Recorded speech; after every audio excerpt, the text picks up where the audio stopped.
Hey,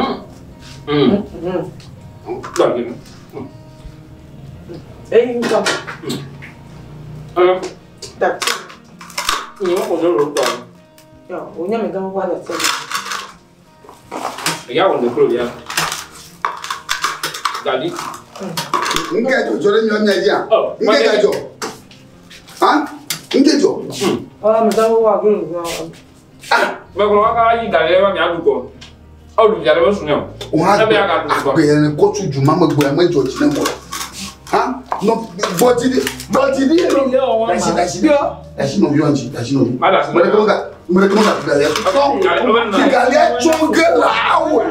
did you mean we gala? Huh? Soma. What you want? Bring no debugger.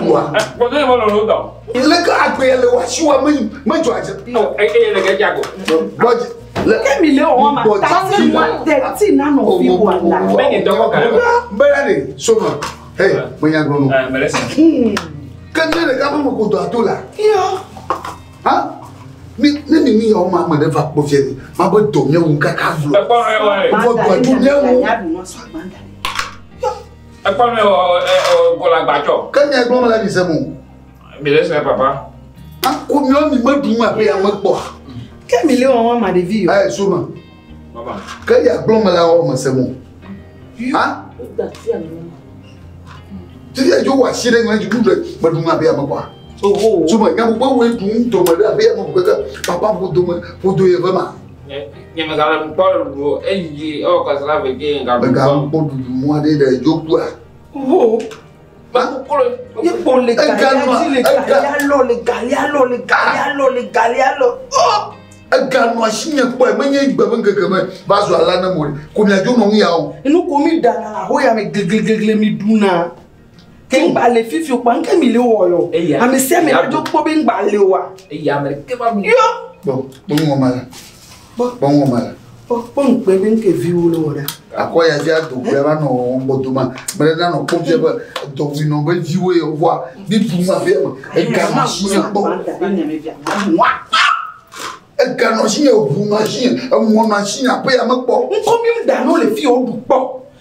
Il la gang Camille won. Et mi jajra tanani. So many. Yo. Mando go mava.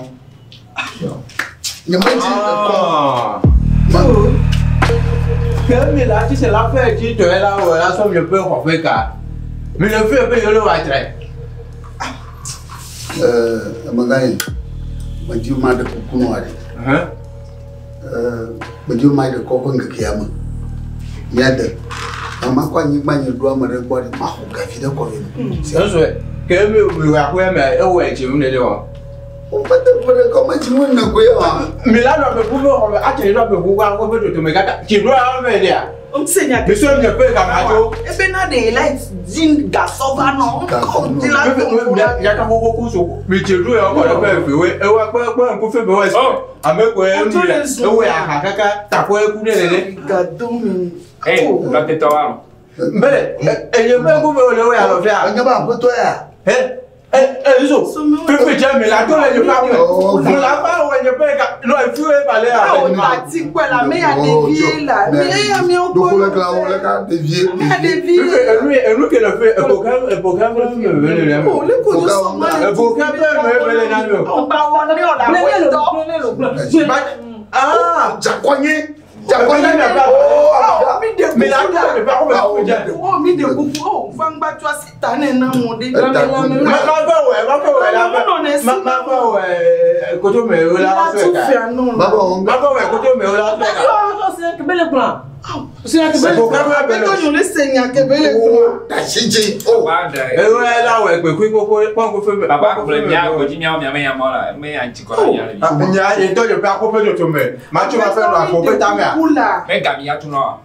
Oh, Soma.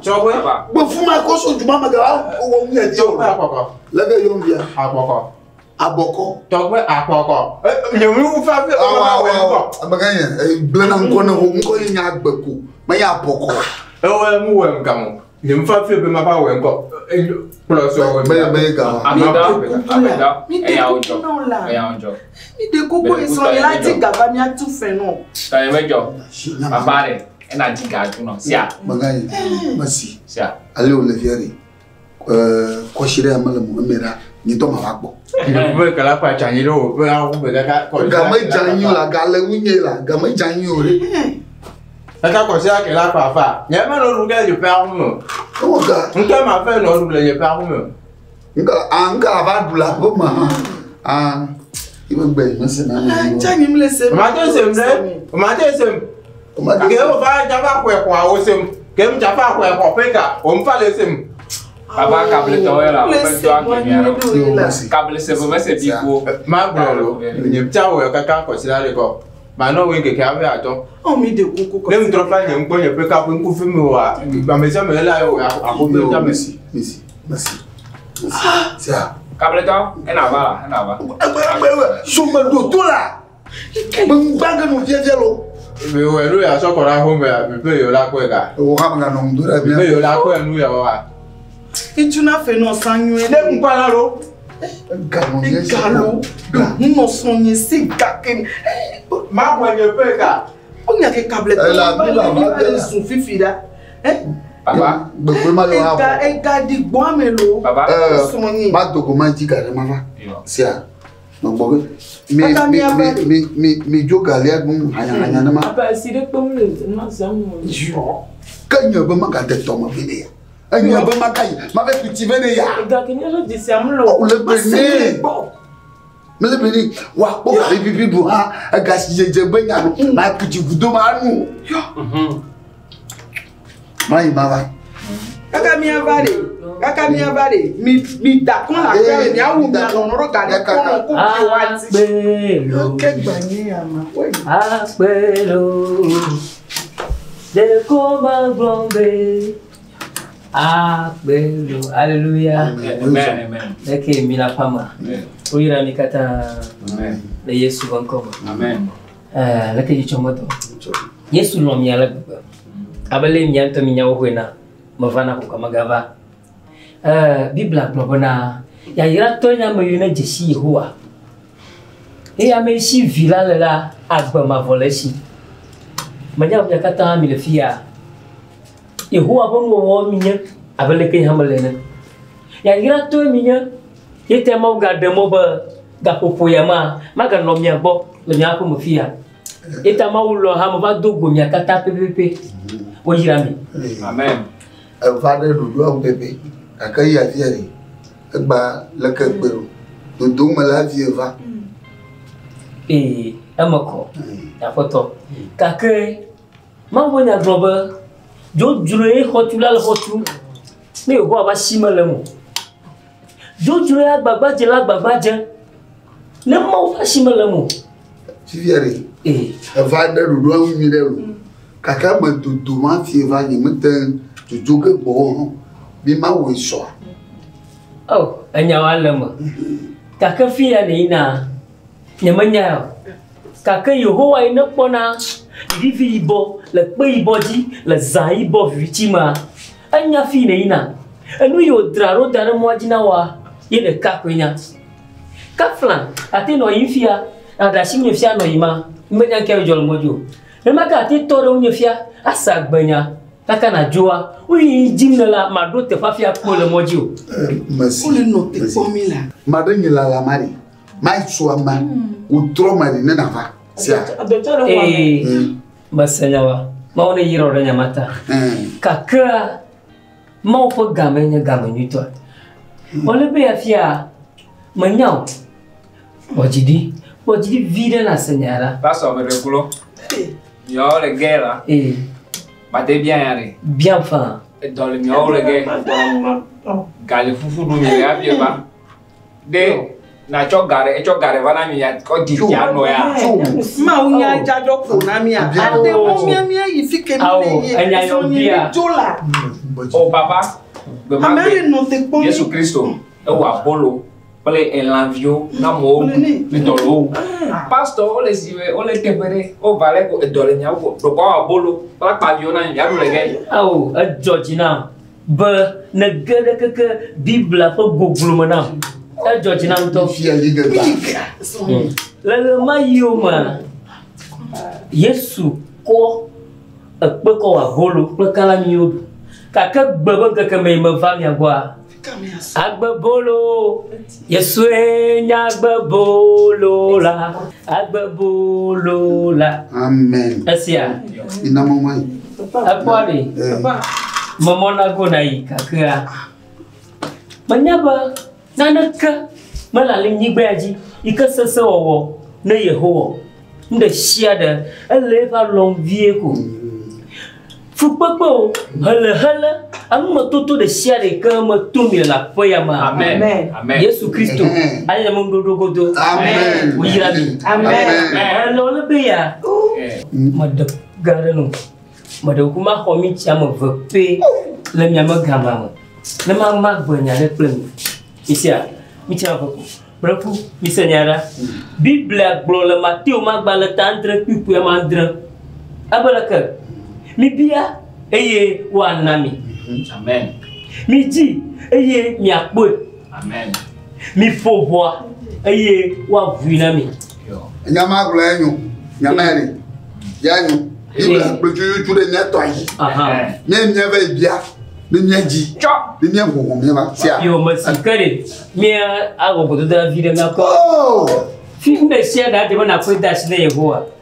Tafia mi ina bia gari. Mi ko dash ne Yehowa. Yehowa machine no.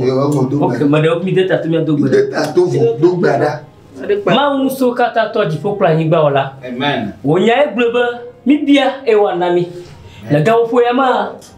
Nya jila alo danye ko no ni o ina de bia ge. Yohane nya we gblenya te fo a enya ne di won ti pepe to vio Kristo Nazareth konkom. Amen. Amen. Amen. Amane nyo. Nya ko kaba. Yo. Pasa na.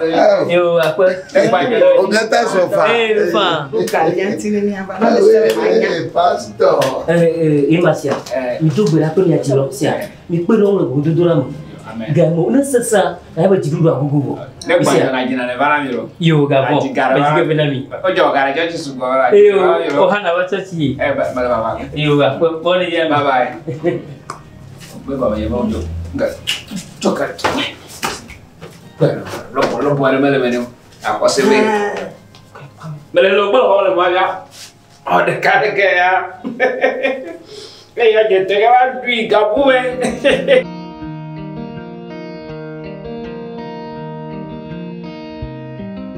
Mbele. Nka duke ni la pe ya mwemba. Mwenye kuchana de bolo.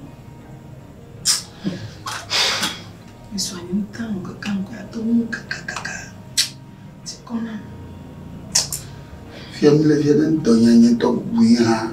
Maga dene tamo. De vie o mufa. Wetamo kuya hamu. Tikona. Ado wa meari.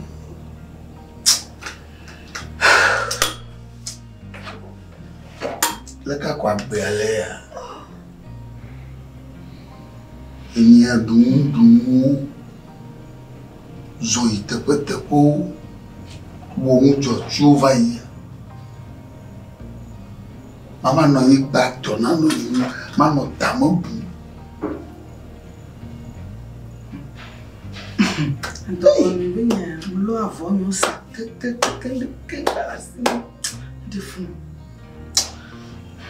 Ina garo mo blona banani. Mawu sana tamo. Garo ma numu butamo ko mo blona ba mawu sana tamo. Na mawu de basana tamo anyanya obu mahinya. Amo la hinya.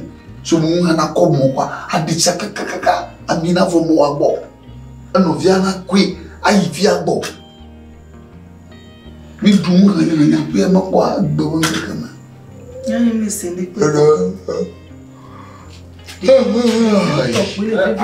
Baba duru mi di baba.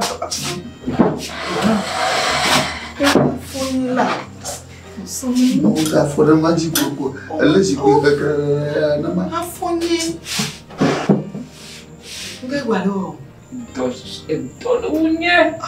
Me dijaka. Aponde awo. Le khotula nyobo. Akoblo Betete na oni. Lo gba. Ibo po. Alo mo fe bien yin o. Biare. O tanya mure. Inye ma etona no tako bono ma bola no na bi. Bi ambuta mi kane wori info chama da mire mi ata. Da kumeka mapo zo mono wa. Ani mpo. Mama. Awo. Una platino te mi ciricolo. Nya de vale tikonam la. Nya vale tikonam. Então minha vai dar o la vinho. Eu le tunde que ama.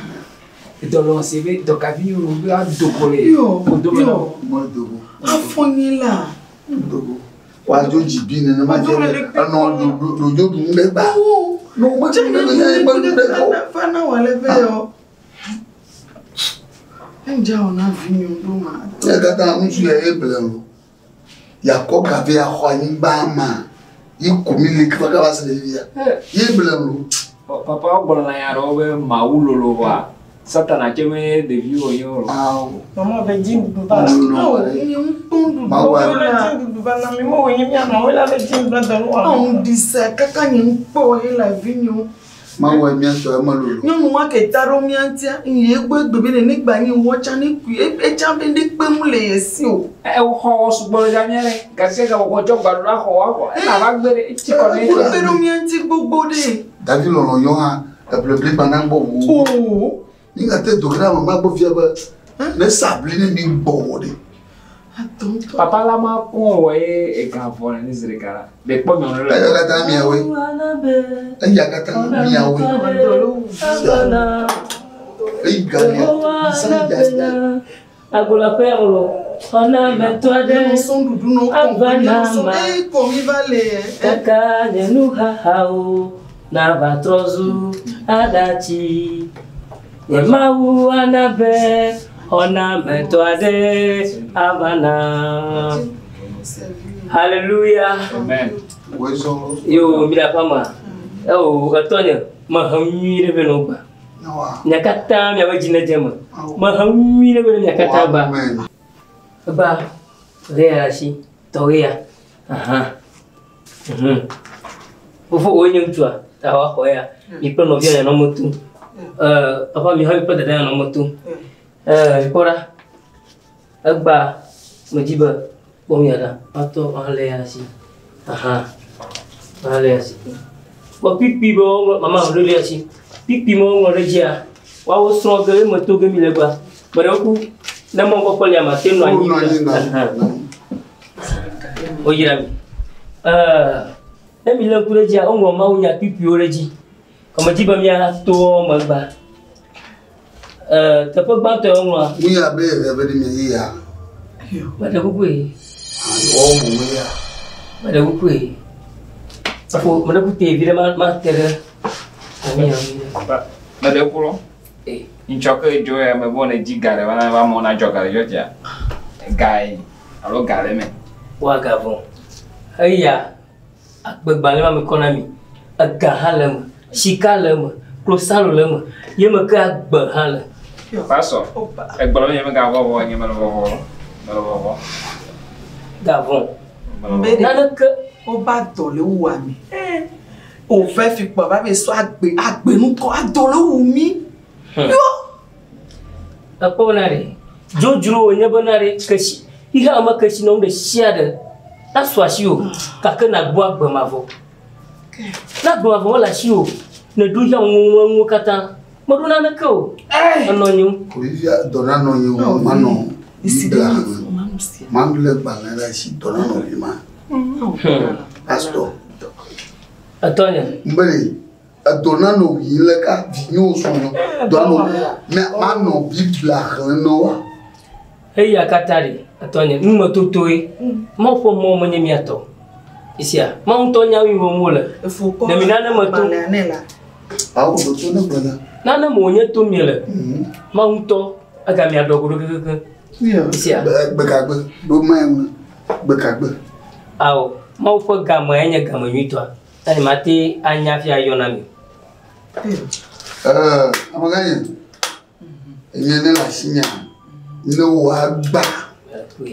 Iye ba azomira kaka jogbo vuito ne ni gba nyewen kaka gbe to amanyatu na de bi do baba la chete na va pore e nyaga ba mi na jomi afati apa mi do plong du na popo do yang tete awo mi mo do plong du mo popo afo to na ma afati apa mo yo so yin ko ba ye gbon na ya da mu ya ba aglese kwa mo ble mo se kwa afo to na ma ati aba ba tinye de dun di foto chi nu afi na ba kwa bien awo ga ke mo va yitwa ono gali asidan gali de ono gali bi dun ono gali bi dun ko po gali ba ko susuma Antonio remea ye velia gali na pore nda le ji ko dumea na la lo de chi mo ba de le ja lo gali fo blok awo gali fifi anyento hamodune Enya yo le awula ya pastor mi nyana kakano mi nyana mina kakano ta gbe ne funa nia ye komi no papa da si ma le peve la bojiri ma gble ne kango ya kamo ya kame ne jwari ye nyani ba do nyama aba ko ba mi ko ba mi ko ya kamo ya kama kabli la jira to na manda bana ya ye malu ya